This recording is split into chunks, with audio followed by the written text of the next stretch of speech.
The Israeli Defense Forces have called for 25 more villages to evacuate in southern Lebanon as they push ahead with their ground operation. The localized and limited ground operation, as they call it, has been continuing to take place and has further escalated throughout the day. So far, what we do know is that there has been a lot of pushback by Hezbollah that has caused the life of more than 8 IDF soldiers, according to the Israeli side, while Hezbollah claims that more than 17 have been killed in clashes between the two groups.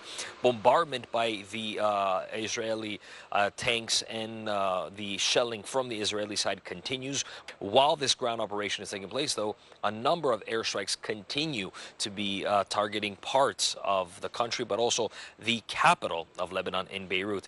On Thursday, the early mornings of Thursday, there has been an airstrike at a medical center, causing the life of 8 people and injuring 45 more. The interesting part of this airstrike, though, it is not in the Dahia district, the stronghold of Hezbollah, but rather in the limits of the city center. It is one of the first times that the Israeli Defense Forces have been targeting places outside of the Dahia district. But a number of other places as well have been targeted in the northern part, close to Byblos, but also in the West Bekaa Valley. Now, all these bombardments and the escalation of the conflict between the two sides have caused 1.2 million people to be displaced and to find refuge somewhere else. Thousands, hundreds of thousands had to flee southern Lebanon, while thousands also had to flee the area of Dahia, parks, the waterfront, and a number of areas now you can see people sleeping there, and that has also have put a lot of strain to the health system of the country, as the health minister is saying that it is currently at the peak.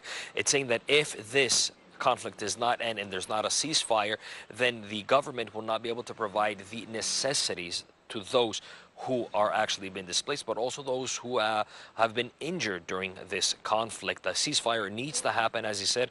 Otherwise, the government will not be able to provide the absolute necessities to those who are displaced. Now, the World Health Organization also mentioned that they're trying to bring into the country a plane with humanitarian aid, but it has been postponed a number of times because of concerns that they could be a target, simply because the airspace here in Lebanon has been closed and is only monitored by the Israeli Defense Forces. I'm Evangelist Ipsas reporting for CGTN, Beirut.